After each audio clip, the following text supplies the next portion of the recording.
नमस्कार। आज हम महाभारत के पन्नों में छिपे एक ऐसे किरदार को समझने की कोशिश करेंगे जिसका नाम सुनते ही अक्सर मन में षड्यंत्र, छल, कूटनीति की तस्वीरें उभर आती हैं। शकुनी।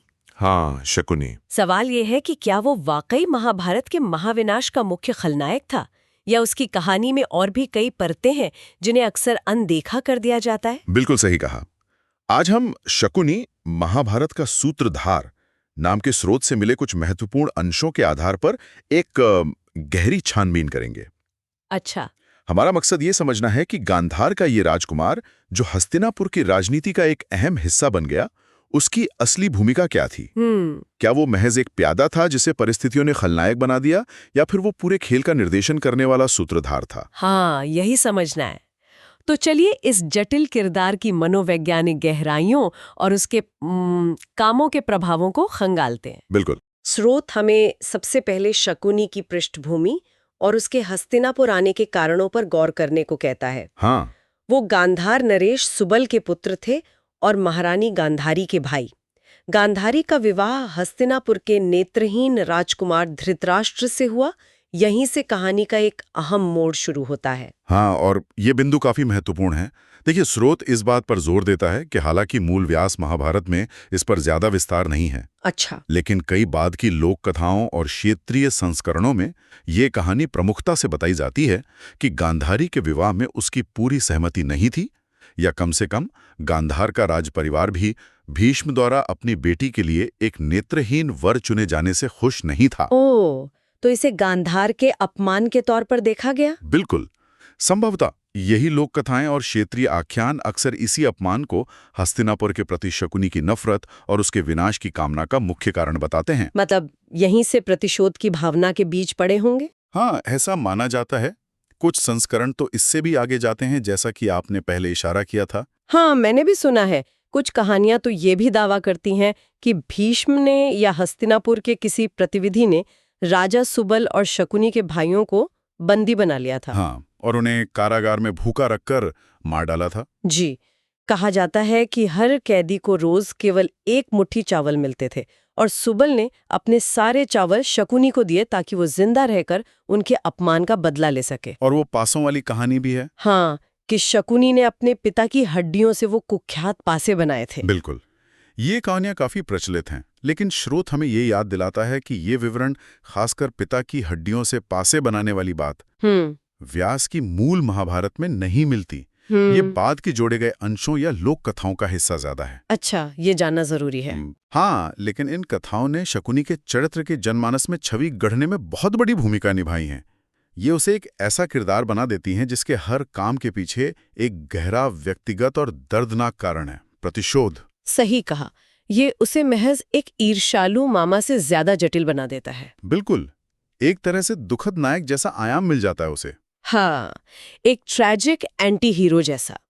अब अगर हम मूल महाकाव्य में उसकी भूमिका पर वापस आएं, तो सबसे पहले जो घटना दिमाग में कौंधती है वो चौसर का खेल, द्यूत क्रीड़ा। निश्चित रूप से ये महाभारत की कहानी का एक निर्णायक मोड़ था, और स्रोत स्पष्ट करता है कि शकुनी इस खेल का मुख्य खिलाड़ी था दुर्योधन की ओर से। लेकिन वो सिर्फ खेल रहा था या? नहीं, वो सिर्फ खेल नहीं रहा था, वो खेल को नियंत्रित कर रहा था। नियंत्रित?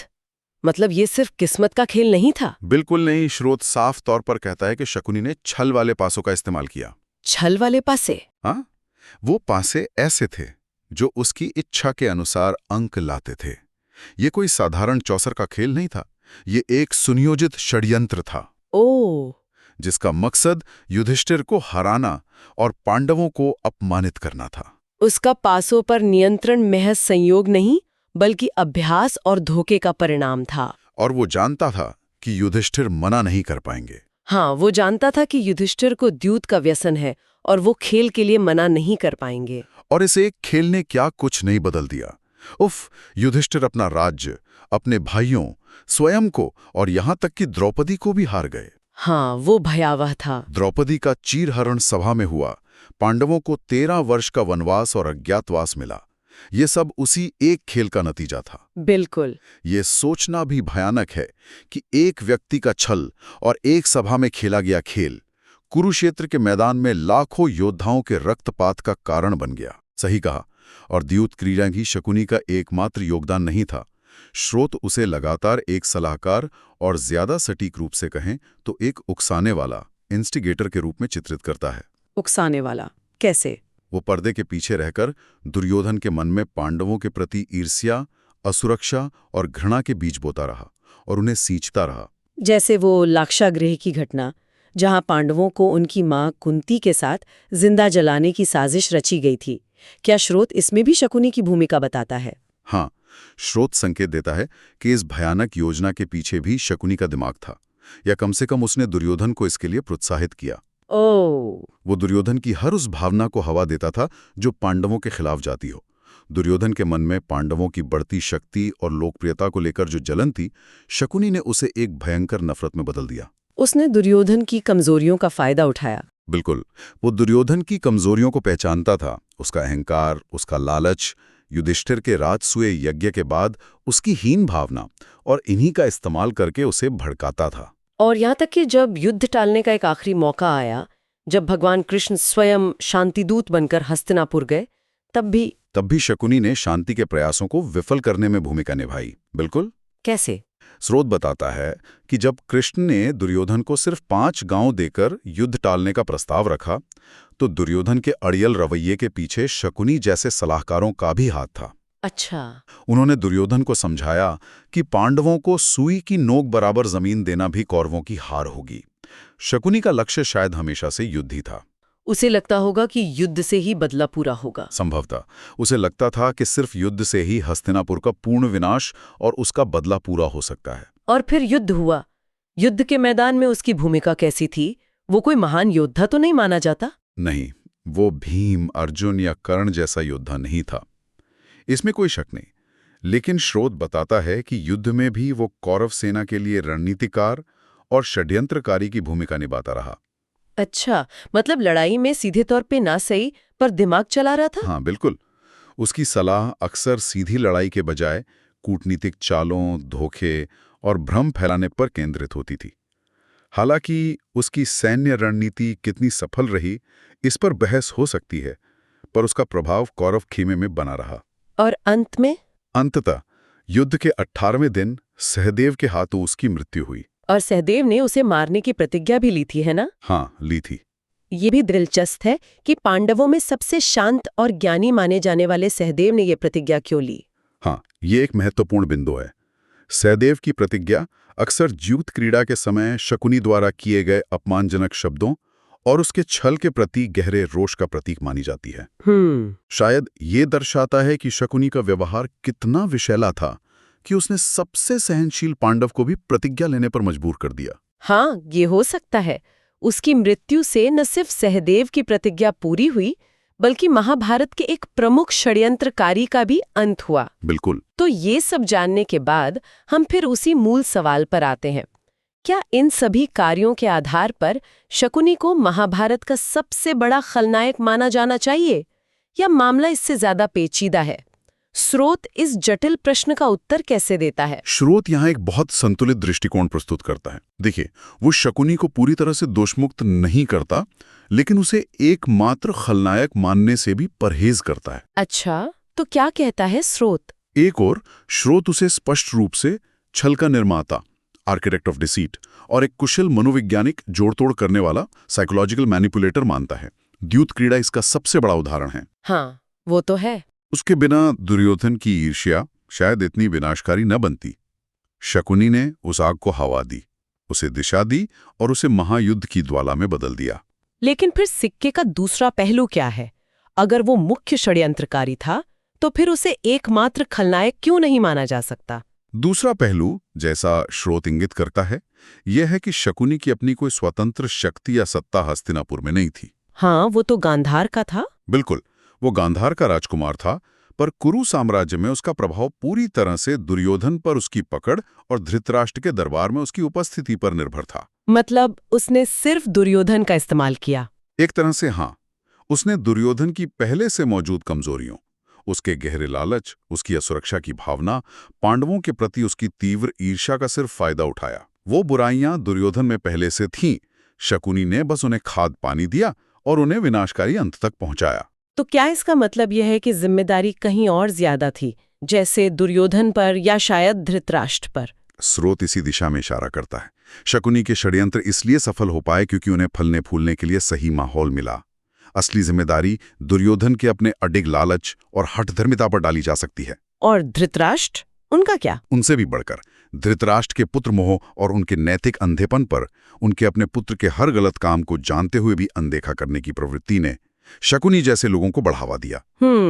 और फिर भीष्म पितामह और गुरु द्रोणाचार्य जैसे बड़े लोग भी तो थे। हाँ बिल्कुल, उनकी रहस्यमयी चुप्पी या निष्क्रियता भी है। ये एक बहुत महत्वपूर्ण बात है। अगर इन वरिष्ठों ने सही समय पर दृढ़ता से हस्तक्षेप किया होता तो क्या कहानी अलग हो सकती थी? शायद, बिल्कुल। स्रोत का विश्लेषण यही कहता है कि अगर भीष्म, द्रोण या विदुर जैसे नैतिक रूप से सशक्त लोग सही समय पर दुर्योधन को रोकते या धृतराष्ट्र पर दबाव डालते तो शकुनी का प्रभाव शायद बहुत सीमित हो जाता। उनकी चुप्पी ने भी मदद की, मतलब? हाँ, उनकी चुप्पी या आधे अधूरे प्रयासों ने अनजाने में ही शकुनी के एजेंडे को आगे बढ़ाने में मदद की। इसलिए महाभारत की त्रासदी को किसी एक व्यक्ति पर थोपने के बजाय इसे कई किरदारों के निर्णयों, महत्वाकांक्षाओं और नैतिक विफलताओं का सामूहिक परिणाम समझना ज्यादा सही होगा। तो संक्षेप में कहें तो स्रोत शकुनी को खलनायक मानता है, पर अकेला नहीं। हाँ बिल्कुल, इस स्रोत का निष्कर्ष यही है कि शकुनी को मुख्य षड्यंत्रकारी, चीफ मैनिपुलेटर और एक उत्प्रेरक, कैटलिस्ट कहना ज्यादा सटीक है, बजाय इसके कि उसे एकमात्र खलनायक कहा जाए। उत्प्रेरक, कैटलिस्ट। हाँ, वो उत्प्रेरक था जिसने दुर्योधन के मन में सुलग रही ईर्ष्या और क्रोध की चिंगारी को महाविनाश के दावानल में बदल दिया। उसके बिना कौरवों का पांडवों से बैर शायद रहता, अन्याय शायद तब भी होता, लेकिन युद्ध का स्वरूप और उसकी भयावहता शायद कुछ और होती। जैसे बारूद पहले से था, उसने बस चिंगारी लगा दी। हाँ, कुछ ऐसा ही।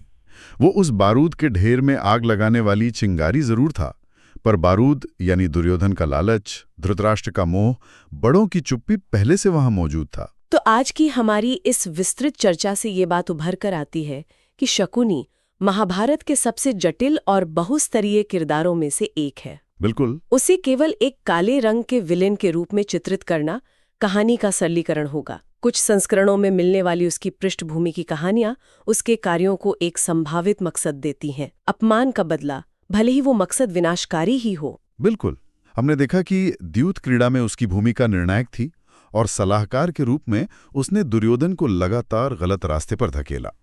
स्रोत उसे एकमात्र खलनायक नहीं बल्कि एक मुख्य षड्यंत्रकारी और उत्प्रेरक के रूप में देखता है, जिसने दूसरों की, खासकर दुर्योधन की नैतिक और मनोवैज्ञानिक कमजोरियों का इस्तेमाल करके कुरु वंश को विनाश के कगार पर पहुंचा दिया।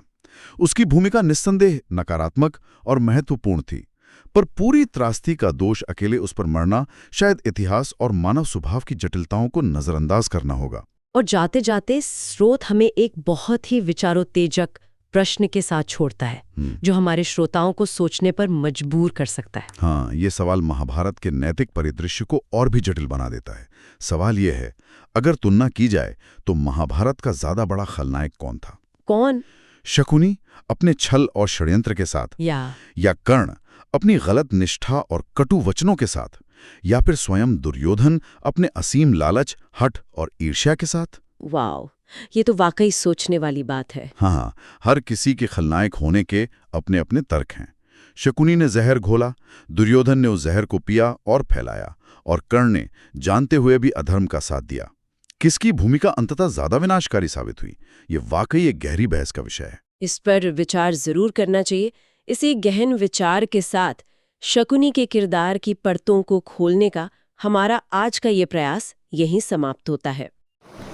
अगर आपको ये वीडियो पसंद आई है तो इसे ज़रूर लाइक करें, कमेंट सेक्शन में अपना ओपिनियन बताएं और चैनल को ज़रूर सब्सक्राइब करें। मिलते हैं अगली वीडियो में, तब तक के लिए नमस्कार।